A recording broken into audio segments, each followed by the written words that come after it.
2010 Ultimate Builder Custom Bike Show in Seattle, Washington. We're talking to Neal Henning.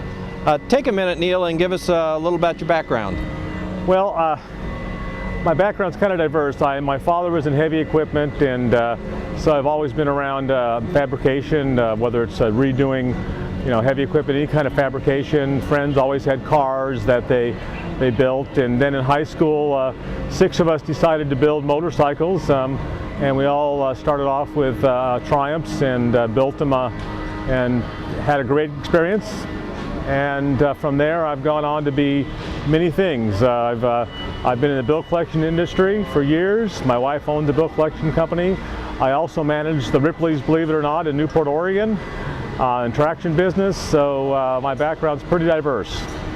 What were you trying to, let's start from the beginning. What were you trying to accomplish with this build? Well, it's been 40 years since I've done this, and over the years I've always subscribed to magazines, looked at what I liked, what I didn't like. I loved the Pro Street look, so that was what I was after. I really wanted to blend everything together and keep the continuity of the colors and keep things going the right direction. And when I first started this, I didn't know what I wanted for an engine, and I found a frame at a good price someone was wanting to get rid of. And after I bought it, I discovered that I was limited to a Harley twin cam B frame, and I was very happy. What was your vision for this bike? Well, my daughter calls it Panther, but blue's my favorite color. I wanted to keep some simple lines to it. I'm not a flames or a skull person.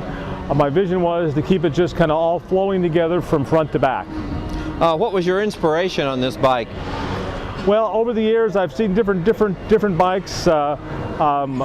ones I've looked at and likes and didn't like, and just kind of a hodgepodge of bikes I've looked at, and just finally started just putting it together. I knew I wanted to go with the bigger tire. That just fascinated me. Mine's only a 240. I might go over 300 next time, but that was a big fascination. There was the size of the tire in the rear, and so that was kind of the direction I was going. Tell us about the fabrication on this. Well, we started off with the Craft Tech frame that I purchased.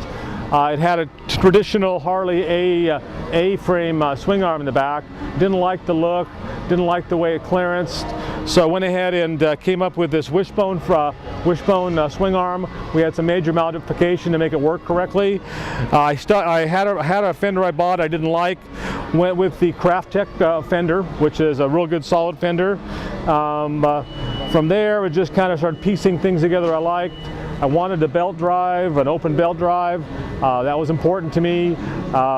Just little things that I'd look at and like, and then try them on. There's a lot of trial and error. I've had this is my 3rd set of blinkers. I have 3 headlights. At the very end, I decided that I had to have some black up front, so I went with a headwinds light and to finish it off. Tell us about the engine on this one. Well, it's a Harley twin cam 88B engine. Now, it's a brand new engine. I wanted to do some work, so I went ahead and did the 520 G S&S cam in it, the gear drive. Went with the Mikuni carburetor, the Vans & Hines exhaust. I guess one thing I might kind of let you know that I've ridden bikes over the years, mainly Triumphs.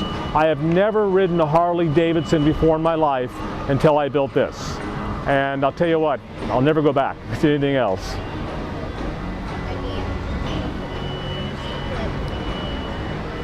How much time and cost do you have in the motor?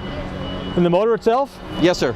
Well, I bought the motor on eBay from a dealership in San Antonio, and the engine ran me around $3,200. Changing my cam out another $1,000, carburation, probably around $4,500 in the engine. Let's talk about the front end. Understand you had some issues with that.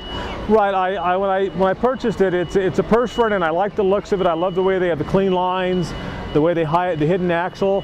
I purchased one, I used one.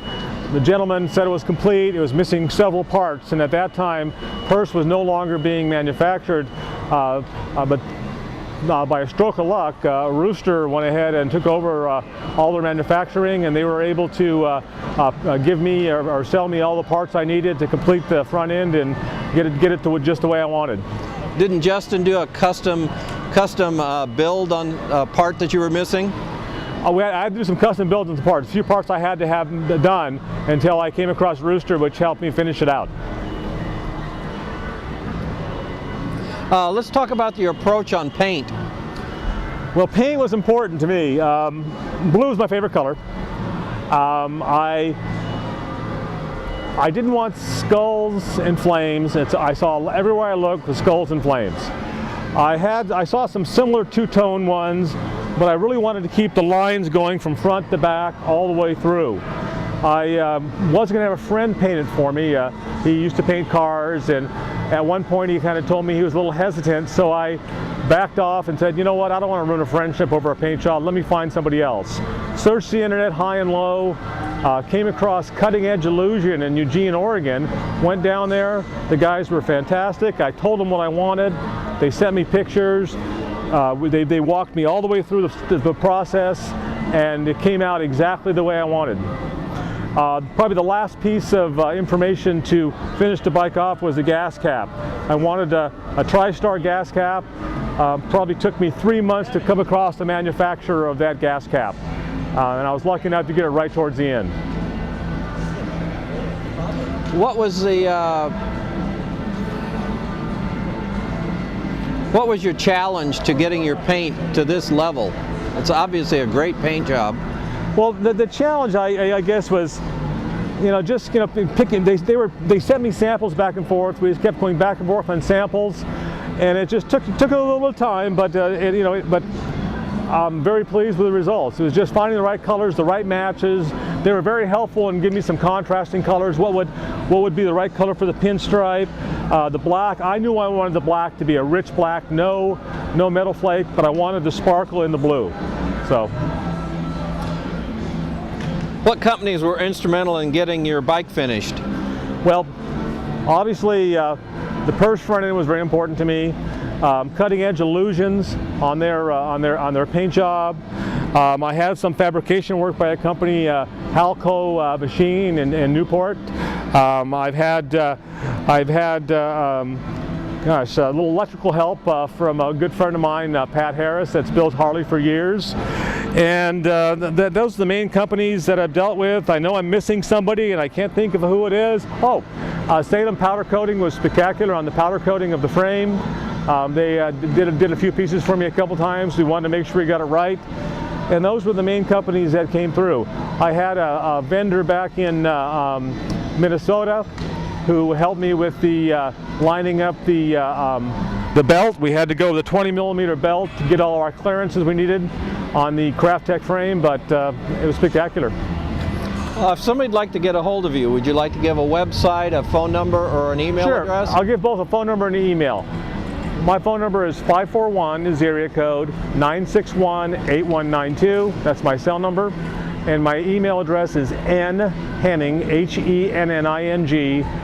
@charter.net. Once again, nhenning @charter.net. Phone number 541-961-8192. Give me a call. I'd answer any questions. Thank you. Neal, thank you very much. Thank you, George.